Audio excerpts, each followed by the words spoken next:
Alors, bonjour à tous, bonjour à toutes. Nous voilà, ça y est, on commence l'événement expatriation et retour d'expatriation et reconversion.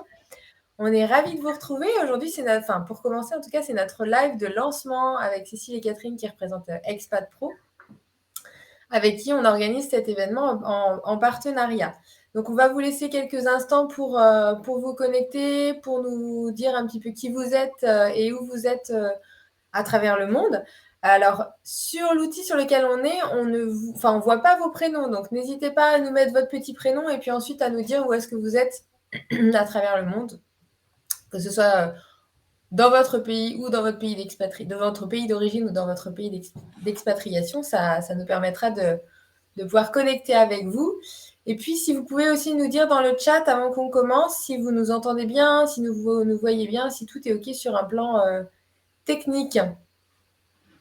Alors, que je regarde comme ça. Alors, est-ce que tout est OK pour vous? Je vais vous laisser aussi vérifier en même temps que le chat fonctionne. Hop.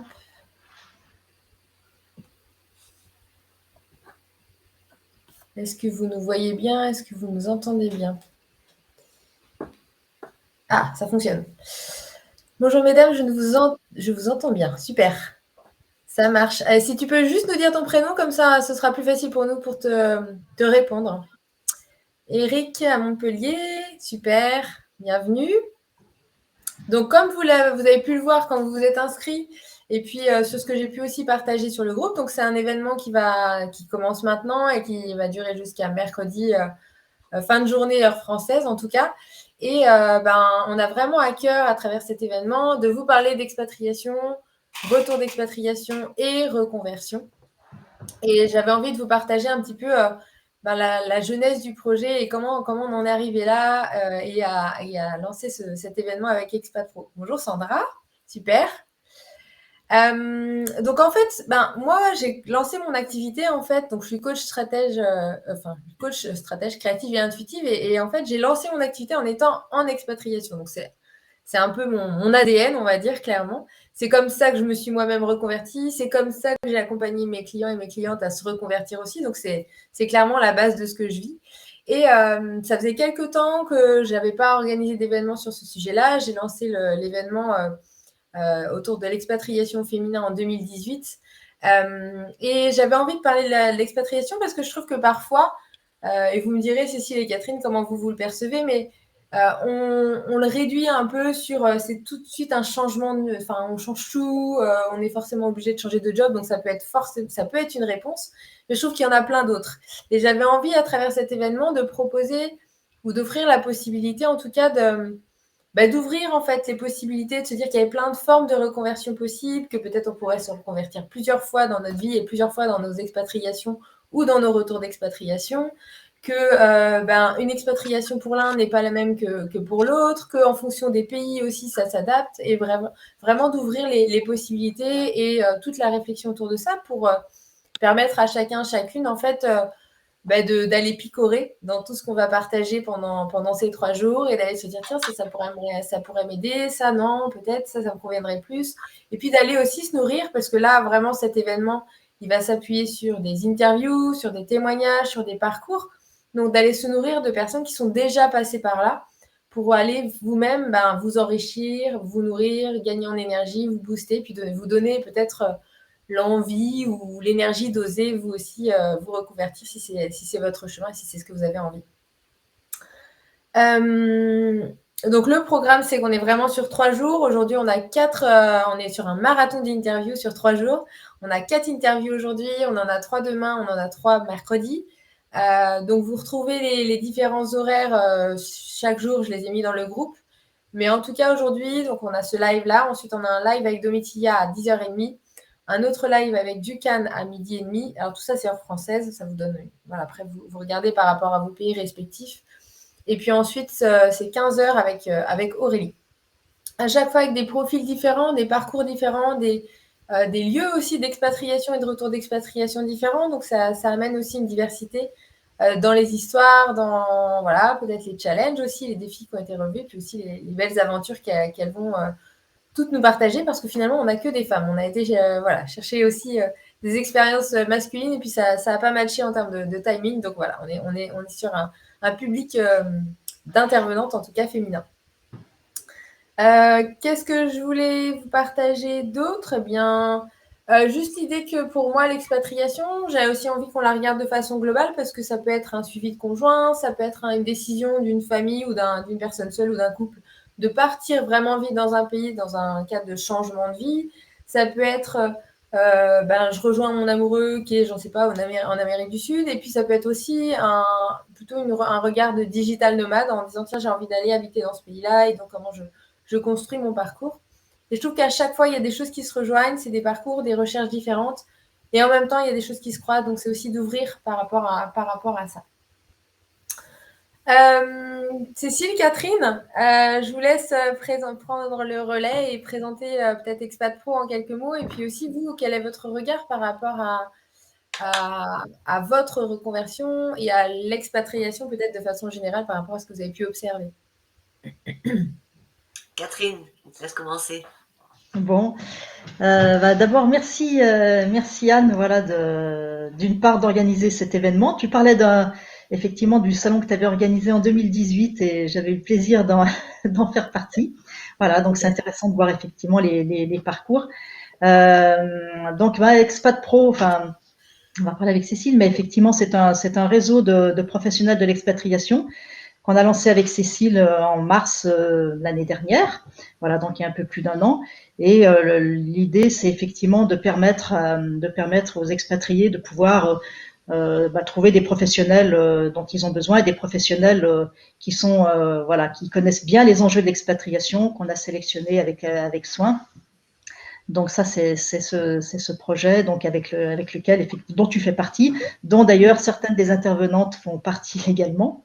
Ouais. Et voilà. Et donc l'objectif, c'est aussi de permettre aux professionnels qui ont des services destinés aux expatriés, soit pour préparer leur expatriation, soit lorsqu'ils sont en expatriation, soit lors du retour, de pouvoir toucher, se faire connaître auprès des expats dans le monde entier.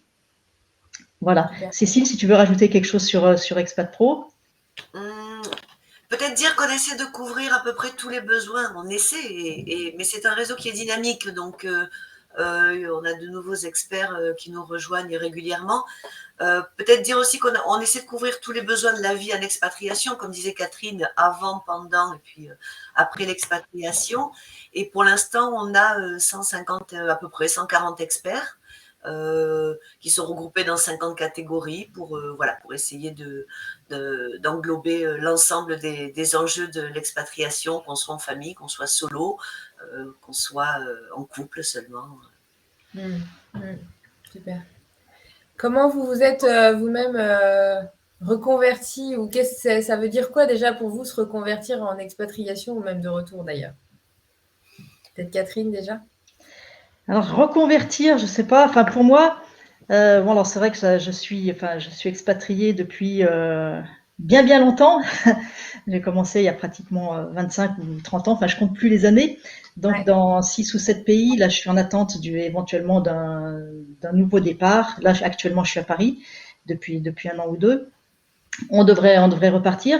Et en fait, dans mon cas, ça n'a pas été quelque chose de délibéré. La conversion ou la reconversion, mais c'est quelque chose qui s'est fait, j'allais dire, d'une certaine façon naturellement, enfin engendré, en fait ça a été engendré par les différentes expatriations. Moi, je suis ce qu'on appelle un conjoint suiveur, je sais que cette appellation fait couler de l'encre. Ouais. Pour moi, c'est pas forcément négatif d'ailleurs. Bon, je vois ça comme une opportunité. Et en fait, du coup, tous les 3 ans ou tous les 2, voire entre 2 et 4 ans, on a changé de pays avec des retours en France. Et comme je suis plutôt quelqu'un d'actif et que je suis pas spécialement femme au foyer, j'aime bien m'investir dans des causes aussi qui me tiennent à cœur. Du coup, tout naturellement, dans chacune des expatriations, je me suis engagée. Je suis psychologue de formation en fait, mais j'ai rarement exercé en tant que telle, en tant que psychologue. Mais chaque fois, je me suis investie dans des projets qui me paraissaient utiles, voilà, ou des projets ou des associations, parfois même que j'ai lancées, que j'ai créées pratiquement dans chaque pays. Donc voilà, ça s'est fait. Je me suis pas dit tiens, je vais lancer ceci. J'ai regardé un petit peu ce qui manquait, ce qui me manquait souvent à moi, en me disant, si ça me manque, ça doit manquer à d'autres. Et puis du coup, si ça manque à plusieurs personnes, il y a peut-être quelque chose à faire. Voilà. Ça, c'était D'ailleurs, c'est vraiment aussi comme ça. c'est vraiment ta patte à toi. Je me rappelle de notre Oui, échange quand on a fait le c'est vrai. congrès. C'était vraiment ta patte à toi de dire, tiens, en fait, j'arrive sur un territoire, j'observe, je regarde un peu ce qui peut manquer, et puis moi, ce que j'observe et ce qui peut me manquer à moi. Et c'est comme ça que je crée. C'était vraiment à chaque fois presque Oui, ton oui, c'est process, ça. quoi. Ouais. C'est comme ça que ça s'est passé, en fait, tout simplement. Donc, je décris ça. Et c'est un petit peu aussi comme ça que ça s'est passé lors d'un retour en France, il y a maintenant 5, 6, 6 ans. Et c'est Mm. comme ça qu'est né donc le projet Expat Parents que certains connaissent peut-être. Donc, en 2017, je cherchais des ressources pour le retour d'expatriation et sur l'expatriation, et je constatais qu'il me manquait des ressources que je cherchais. Alors j'en ai Mm. trouvé une dans le livre de Cécile, parce que Cécile a écrit un livre donc, concernant les enfants expatriés. C'est comme ça que je l'avais contactée et qu'on s'est connus, donc il y a 6 ou 7 ans maintenant. Mm. Et c'est exactement aussi comme ça qu'est né Expat Pro il y a 1 an et demi, lorsqu'on s'est dit qu'il nous semblait qu'il manquait un outil, effectivement, justement, pour permettre aux expatriés de trouver des professionnels dont ils Ouais. avaient besoin. Voilà, Mm. donc pour moi, ça s'est passé comme ça. Donc j'ai fait plein de trucs très, très, très variés, plein d'émissions. C'était parfois du bénévolat, d'ailleurs très souvent. Voilà, mais pour moi, je considère que c'est tout autant valable qu'autre chose. Et ça s'est présenté un petit peu, ça s'est fait un petit peu au fil des opportunités des différentes expatriations. Oui, d'ailleurs, c'était un des termes que j'ai utilisé quand j'ai parlé de cet événement en disant qu'en fait, l'expatriation et le retour d'expatriation sont pour moi deux opportunités, en fait. Et donc, c'est l'idée d'aller se dire, tiens, mais comment je pourrais enclencher, peu importe le projet que je mets derrière, mais finalement, comment je pourrais profiter de ce moment-là pour aller contribuer à quelque chose, que ce soit mon projet, un projet déjà existant, une entreprise, une association. Finalement, peu importe, mais et aussi en fonction des possibilités de chaque pays. Mais de se Oui, dire comment je peux vraiment me mettre en mouvement en fait par rapport à ça et pas être plutôt dans une posture qui parfois arrive où on se sent un peu frustré parce qu'on n'arrive pas à, voilà, à, à, à s'épanouir ou à réaliser ce qu'on aimerait réaliser ou ce qui nous ferait plaisir en tout cas et du coup créer une sorte de frustration ou voire même considérer qu'on est un petit peu entre parenthèses comme je l'entends parfois en attendant qu'on aille dans la prochaine destination, en attendant qu'on rentre dans notre pays. Et ça, c'est dommage, en fait. alors Cécile, Cécile, je comment sais ça... pas, je sais que Ouais, Cécile aussi, voilà, on a des ouais, points communs sur le côté multi-expatrié, etc. ouais, Mais donc, tu nous expliques? ouais. Oui, ben moi aussi, comme toi, Catherine, hein, multi-expatriée, plus de 25 ans. Aussi, c'est vrai qu'on arrête de compter au bout d'un moment, ça fait un peu peur. Plus de 25 ans d'expatriation, aussi 6 ou 7, 6 pays et demi, on va dire. Et puis expatrié solo, expatrié en couple, expatrié en famille, expatrié et la prochaine fois ça serait expatrié sans enfant. Donc voilà, ça me donne une vision très globale Ouais. d'une vie en expatriation, ce qui n'est pas forcément le cas de tout le monde. On peut aussi avoir qu'une seule expatriation ou en avoir seulement deux, enfin seulement déjà deux. Moi, je suis consultante en mobilité internationale et spécialiste de l'enfance en expatriation. Alors, c'est un peu différent au niveau de la reconversion parce que moi, ça fait plus de 20 ans que j'ai ce métier-là. Voilà, donc je fais de l'interculturel à une époque où le mot n'était pas très connu non plus. Et puis je me suis spécialisée sur l'enfance en expatriation à une époque où on n'en parlait pas tellement non plus, enfin en tout cas pas en France. C'est vrai que donc j'ai toujours eu moi mon métier avec moi durant toutes mes Mm. expatriations. On ne peut pas dire que j'ai fait une reconversion à 180 degrés ou à 360 degrés parce que j'avais mon métier. En revanche, Catherine dit que son fil conducteur, c'était de voir ce qui lui manquait pour le créer. Et moi, mon fil conducteur, ça a toujours été qu'est-ce que je peux apprendre là où je suis. Euh, Mm. c'est vrai que j'ai toujours eu soif d'apprentissage. Si j'avais pu, j'aurais pu dire ça serait donc ne pouvant pas parce que j'avais quand même une famille, etc. J'ai souhaité dans chaque pays voir ce que je pouvais apprendre. Parfois, c'était simplement la langue, mais parfois, c'était me former à certains outils. Parfois, c'était notamment quand j'ai commencé à faire de la recherche sur les TCK, sur l'enfance en expatriation, tout se faisait beaucoup aux États-Unis à cette époque-là. Donc moi j'habitais au Mexique, donc c'était rencontrer des Américains. On n'avait pas Zoom, hein, donc on était un peu obligé de se déplacer. Voilà, donc moi ça a été, les opportunités ont été davantage dans l'apprentissage, dans ce qui pouvait me nourrir, de ce qui pouvait me faire grandir, ne serait-ce que la culture du pays. Je me suis investie aussi plusieurs fois dans des associations culturelles. Alors là où je rejoins tout à fait Catherine, c'est qu'une reconversion, c'est peut être juste un bout de reconversion déjà, et pas seulement une reconversion totale. Moi, j'en suis la preuve. On va dire que j'ai ajouté.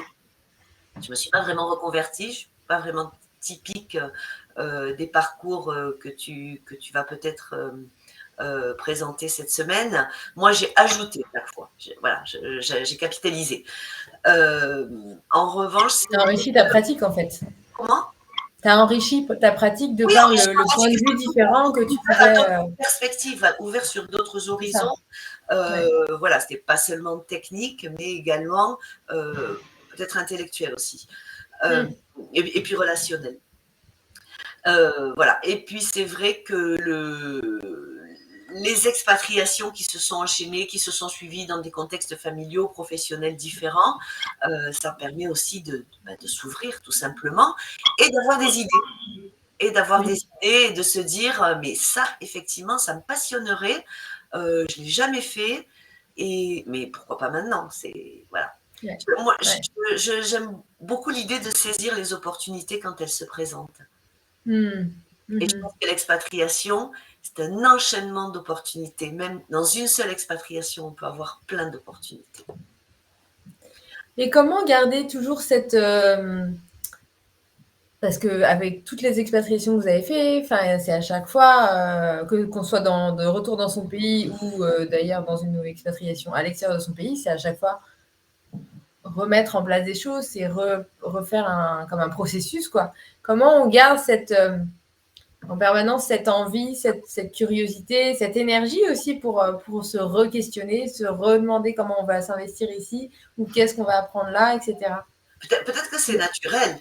D'abord, je ne sais pas comment en pense Catherine, mais moi, j'ai toujours donné minimum 6 mois pour installer ma famille, déjà. C'est ce que j'allais dire. Moi aussi, c'est 6 mois. J'ai failli le dire tout à l'heure. Après, ça peut être un peu plus, ça peut être un peu moins selon l'âge des enfants, selon l'expatriation, selon le mari.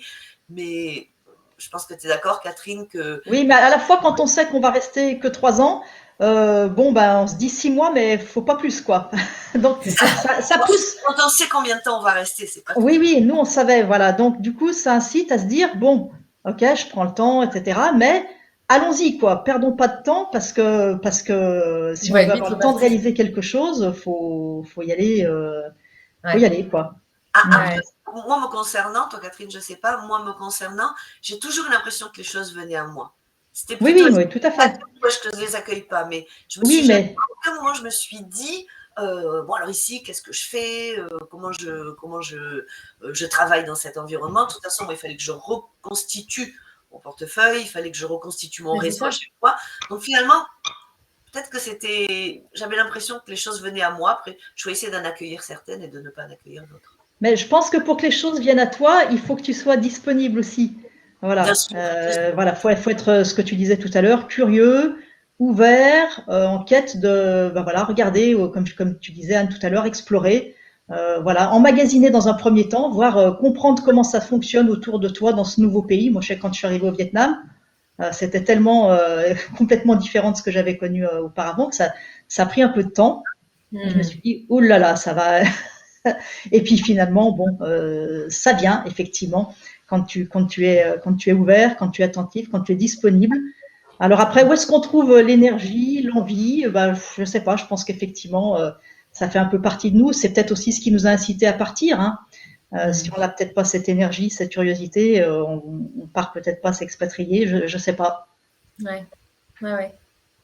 Oui, puis je sens le côté presque éponge, tu vois, j'arrive dans un pays, je capte au maximum et puis après je vois comment moi j'ai envie ce que moi j'ai envie d'en faire. Après tu presses l'éponge pour faire ressortir les choses. C'est ça. C'est une Non, mais belle effectivement, image. moi, je suis d'accord avec tout à fait avec aussi le côté opportunité dans le sens positif du terme, hein, pas opportuniste, mais saisir Mm. les opportunités, le prendre comme des chances. Ouais, Voilà, des choses, par exemple, des moments parfois difficiles, hein, parce qu'il faut pas se cacher les choses. Parfois, il y a des moments difficiles en expatriation. Effectivement, quand on arrive dans certains pays où on est isolé ou dépaysé, ou enfin voilà. Et puis effectivement, ne pas essayer le fameux mot qu'on utilise un petit peu à tort et à travers, rebondir, c'est-à-dire bon, par s'appuyer là-dessus pour en faire quelque chose de positif et de constructif, et si possible en plus qui pourrait être utile à d'autres. Donc là, c'est la ouais. cerise sur le gâteau. Mais moi, c'est ce qui me motivait aussi. Peut-être, hein, Mm. j'allais dire, tu demandais comment est-ce qu'on trouve l'énergie, etc. Très souvent, dans les différents projets dans lesquels je m'investissais, j'étais pas toute seule. Oui. Voilà, c'était créer quelque chose avec d'autres, et donc ça, je trouvais ça très motivant. Et dans le dernier projet Expat Pro, s'il n'y avait pas Cécile, il n'y aurait pas d'Expat Pro. Tu n'aimais pas Ouais, c'est Catherine vrai. non plus, hein. Non, je pense quand même qu'il y a une dimension qu'il ne faut pas sous-estimer, c'est l'envie qu'on a de cette expatriation. Tout le monde ne part pas dans les mêmes conditions. Certaines laissent un job, certains ou certaines, hein, laissent un job qu'ils adoraient, pas pour autant qu'ils ne Mm. sont pas contents de partir, puisqu'ils ont fait le choix de dire oui, mais certains laissent un job qu'ils adoraient, d'autres laissent un job ou une activité finalement qui les satisfaisait moyennement. Donc on n'est pas non plus dans le même état d'esprit Bien euh, sûr. en fonction de comment on aborde cette nouvelle expatriation. Et Mm. je pense que Mm. c'est ça aussi qui peut demander plus ou moins de temps pour presser l'éponge, comme dirait Catherine, en fonction de tout ce qu'on a emmagasiné. Et puis, pour certains, c'est aussi laisser l'activité des 10 dernières années, qui est extrêmement spécifique, et ça demande un petit peu parfois d'accompagnement ou un petit peu de motivation, de remise en cause, de se dire je vais arrêter d'être directeur marketing parce que moi, ce qui me plaît, c'est l'art. Ouais, Ça existe aussi. Et l'expatriation, c'est un tel changement d'environnement que c'est l'occasion ou jamais de foncer et de de se dire foncer, moi, ouais. c'est l'art qui me plaît et c'est là-dedans que je me lance aujourd'hui. Et si j'ai réussi à changer du marketing à l'art, mais peut-être qu'un jour, je changerai de l'art au sport. Tout à Voilà. fait. Et une fois Oui, qu'on oui, c'est des ressources reçoit ces ressources, qu'on emmagasine. exactement. Mm. Mhm, mhm. Et puis il y a aussi les contextes, comme tu disais, enfin, il y a le contexte dans le sens qu'est-ce que j'ai laissé, et puis il y a mon contexte dans le sens familial aussi, comme vous l'évoquiez toutes les deux d'ailleurs. Entre quand je pars en solo, quand je pars en couple, quand je pars avec des jeunes enfants, quand je pars avec des ados, quand je pars toute seule parce qu'ils sont partis, ben, tout ça, ça crée aussi une histoire spécifique à chacune des expatriations et du coup des projets ou un temps d'installation qui peut être un peu différent aussi, nécessairement. Tout à fait. Alors, bonjour Emmanuel On a et bonjour Emmanuel là, Léon. Karine, que je Un vois petit qui veut bonjour. parler vite. Qu'est-ce qui vous a peut-être, alors je sais que c'est difficile à résumer, mais s'il y avait une chose qui vous avait le plus aidé dans vos expatriations pour rebondir ou pour faire l'éponge ou pour presser l'éponge, peu importe, qu'est-ce que vous auriez envie de partager? Moi, ma famille et mon mari, sans hésiter. C'est toujours ce qui m'a Hmm, boosté. On est toujours partis d'accord. ensemble et je pense que c'est ça. Moi, c'était mon moteur. Oui, enfin, moi aussi, on a toujours été expatriés en famille, enfin jusqu'à récemment. Et c'est pareil. Enfin bon, je veux dire, c'était pour moi le principal. Après, en deuxième plan, comme je le disais aussi, c'est les amitiés notamment sur place, qui sont souvent très fortes et Hmm, parce qu'on finalement vit un peu la même chose, ouais, et du coup qui motive à faire des choses ensemble et qui booste en fait, hein, ça multiplie l'énergie. Voilà, c'est pas seulement ça, c'est pas une addition d'énergie, ça se multiplie en fait, je trouve. oui, il y a un plus 1 égale 3, quoi. Mm. Voilà. Oui, c'est puis de sentir cette énergie collective aussi dans le pays, en fait, d'être à plusieurs dans une dynamique similaire et de se retrouver dans la même direction. Il y a cette dimension-là, c'est un peu ça, Catherine? Oui, et puis effectivement, quand il y a par exemple des moments d'hésitation, de doute ou de fatigue, on se dit bon, Mm. hop, ça, on s'appuie finalement aussi sur l'énergie des autres et puis vice versa. D'autres moments, c'est eux ou elles qui s'appuient sur la vôtre. Donc voilà, je trouve que c'est une belle Et ça, expérience c'est de ce vrai dans côté. la vie en général. C'est Oui, pas bien sûr, mais l'expatriation aussi, parce que, par exemple, moi, ma première expatriation, on était seulement avec des locaux. On ne connaissait pas d'autres expatriés. Il n'y en avait pas à ce moment-là dans cette ville-là. Et comme tu dis, c'est l'amitié, peut-être pas forcément l'amitié forcément entre expatriés, oui. l'amitié même de personnes qui ne vivent pas du tout les mêmes choses que vous et qui ne les comprennent absolument pas. Oui. Mais c'est vrai que l'amitié joue un rôle, oui. Se sentir soutenu, en fait, peu importe Oui, ou partager, ou simplement partager ses doutes parfois. Ouais, ouais.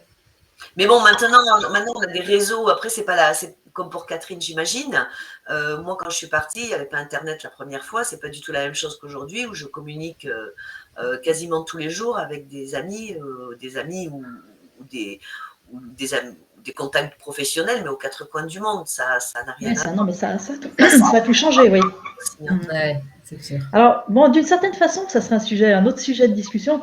Ça pourrait être intéressant de voir aussi, dans une certaine mesure, ça peut aussi empêcher un peu tous ces contacts virtuels et extérieurs peuvent aussi parfois un peu nuire à l'intégration sur place. Enfin, moi, ça m'est arrivé lors de ma dernière expatriation où c'est vrai que la communauté était assez réduite. Et puis aussi, bon, avec mon passé, des années d'expatriation, j'ai suffisamment d'amis et de contacts qui n'étaient pas sur place. J'avais tendance effectivement à être plus en lien avec ces personnes-là qu'avec finalement un certain nombre de personnes qui étaient sur place. Mais enfin bon, ça serait c'est un autre sujet de discussion. Oui, non, mais c'est parlant. C'est aussi quand tu arrives dans un pays et que tu enchaînes tout de suite avec ton job, en fait, tu as un peu tout de suite le nez dans le guidon et donc le temps de création de contacts locaux il est beaucoup plus long parce qu'en fait, il y a moins cette disponibilité aussi de temps. Donc ça joue aussi dans le vécu aussi d'expatriation derrière. Tout à fait.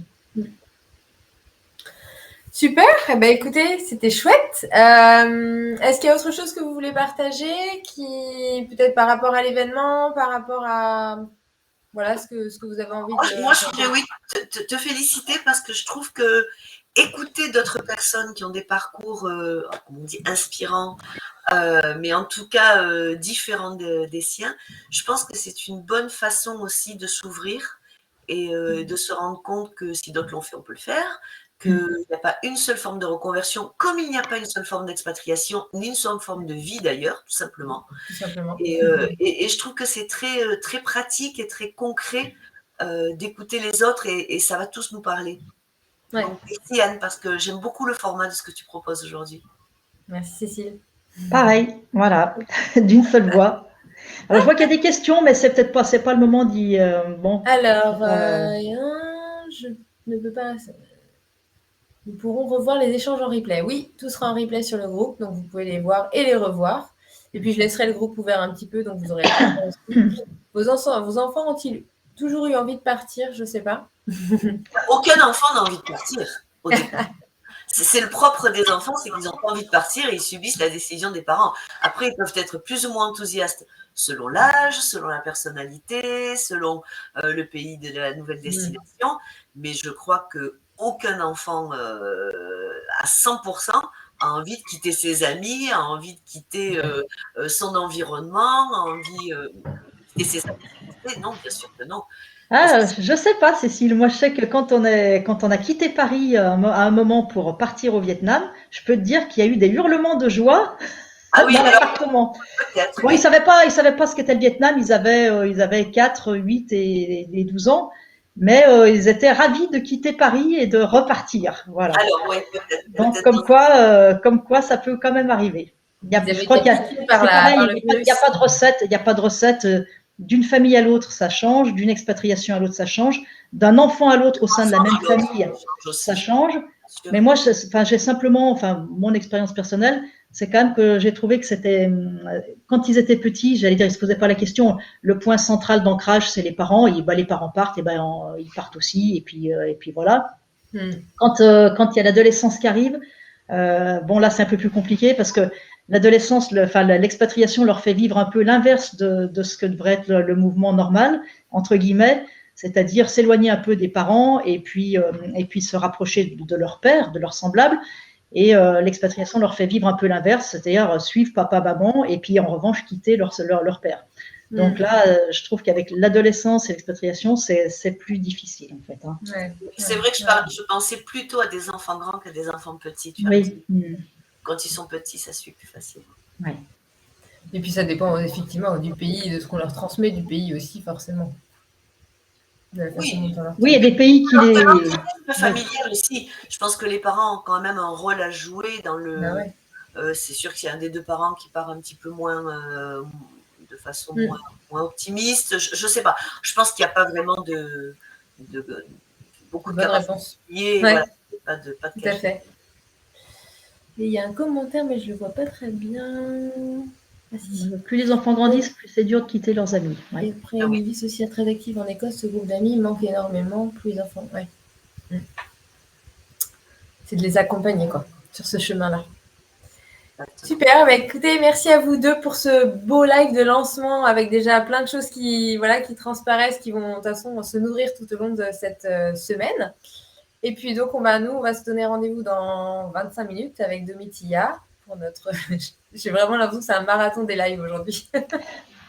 Et on va donc découvrir Domitilla qui va nous partager sa propre expérience, son parcours, sa propre reconversion à elle et sa façon de s'être reconvertie. Puis on va parler aussi de ses challenges, etc.